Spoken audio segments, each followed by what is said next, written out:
আসসালামু আলাইকুম। আশা করি সবাই অনেক ভালো আছেন। তৃতীয় শ্রেণীর আরও একটি নতুন গণিত ক্লাসে সবাইকে স্বাগতম। আজকের ক্লাসে আমরা তৃতীয় শ্রেণীর গণিত বইয়ের 30 পৃষ্ঠা 6, 7, 8, 9 এই 4টি অঙ্কের সমাধান করব। তো চলো আমরা শুরু করি। 6 নম্বর প্রশ্নটি হচ্ছে লিমা 261 পৃষ্ঠা, 275 পৃষ্ঠা ও 350 পৃষ্ঠার 3টি গল্পের বই এক মাসে পড়েছে। সে ওই মাসে কত পৃষ্ঠা গল্পের বই পড়েছে? তার মানে যত পৃষ্ঠা পড়েছে সবগুলো পৃষ্ঠাকে আমাদের কি করতে হবে? একসাথে করতে হবে, অর্থাৎ যোগ করতে হবে। তো আমরা কিভাবে সাজিয়ে লিখবো খেয়াল করো।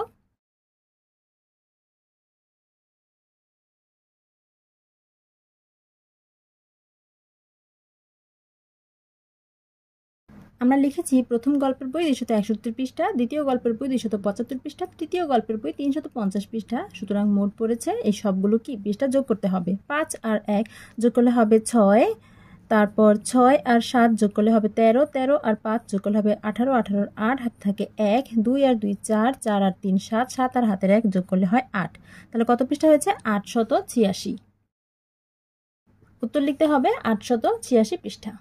7 নম্বরে লেখা আছে রাজন বার্ষিক ক্রীড়া প্রতিযোগিতায় 800 মিটার, 1000 মিটার এবং 400 মিটার দৌড়ায়।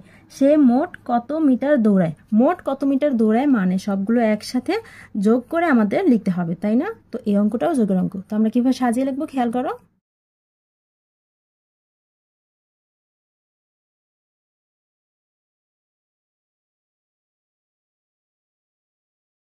আমরা সাজিয়ে লিখে নিয়েছি রাজন বার্ষিক ক্রীড়া প্রতিযোগিতায় দৌড়ায় 800 মিটার দৌড়িয়েছে, 1000 মিটার দৌড়িয়েছে এবং 400 মিটার দৌড়িয়েছে।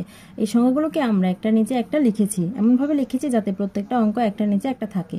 তো সবগুলোকে একসাথে করতে হবে, অর্থাৎ যোগ করতে হবে। যোগ চিহ্ন দিয়ে নিয়েছি। আবার যোগ করলে 0 0 0 যোগ করলে হবে 0, এখানে 0 0 0 যোগ করলে 0, 4 আর 8 যোগ করলে হবে 12, 12 আর 2 হাতে থাকে 1, 1 আর হাতের 1 যোগ করলে হবে 2।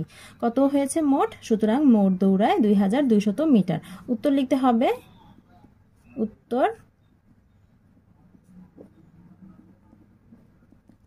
উত্তর লিখতে হবে 2200 মিটার।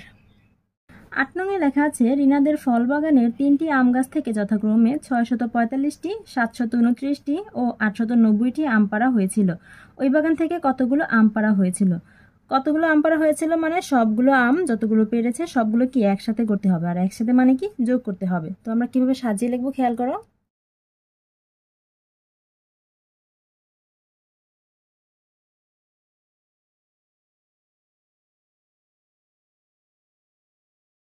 দেখো আমরা লিখে নিয়েছি, যেহেতু 3টি আম গাছ থেকে আম পাড়া হয়েছে, সুতরাং প্রথম আম গাছ থেকে আম পাড়া হয়েছে 645টি, দ্বিতীয় আম গাছ থেকে আম পাড়া হয়েছে 729টি, তৃতীয় আম গাছ থেকে আম পাড়া হয়েছে 890টি।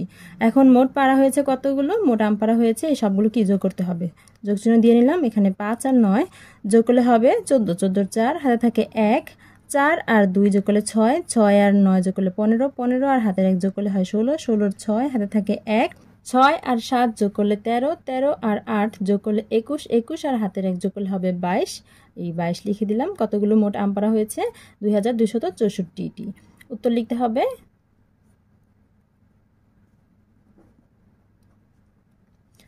উত্তর 2264টি। 9 নং এ লেখা আছে কি নার্সারিতে 725টি গোলাপ, 840টি জবা ও 945টি গাঁদা ফুলের চারা আছে। ওই নার্সারিতে কতগুলো চারা গাছ আছে? তো গোলাপ ফুল যতগুলো আছে, জবা ফুল যতগুলো আছে, আবার গাঁদা ফুলের চারা গাছ যতগুলো আছে সবগুলোকে কি একসাথে করে বলতে হবে যে কতগুলো চারা গাছ আছে। একসাথে করব মানে কি আমরা যোগ করব। তো আমরা কিভাবে সাজিয়ে লিখবো খেয়াল করো।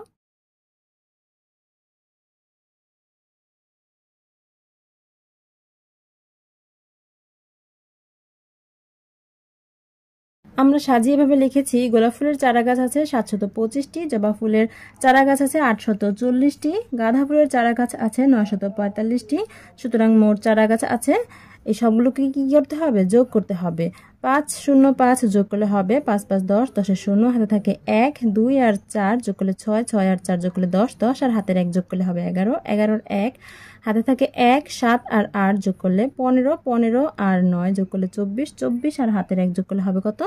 25। তাহলে মোট চারা গাছ কতগুলো হয়েছে? 2510টি। উত্তর অবশ্যই লিখতে হবে উত্তর 2510টি। শিক্ষার্থীরা আশা করি বুঝতে পেরেছ। এতক্ষণ সাথে থাকার জন্য সবাইকে ধন্যবাদ। আজকে বিদায় নিতে হচ্ছে। নতুন গণিত বইয়ের সকল অঙ্কের সমাধান পেতে আমাদের সাথেই থেকো। আল্লাহ হাফেজ।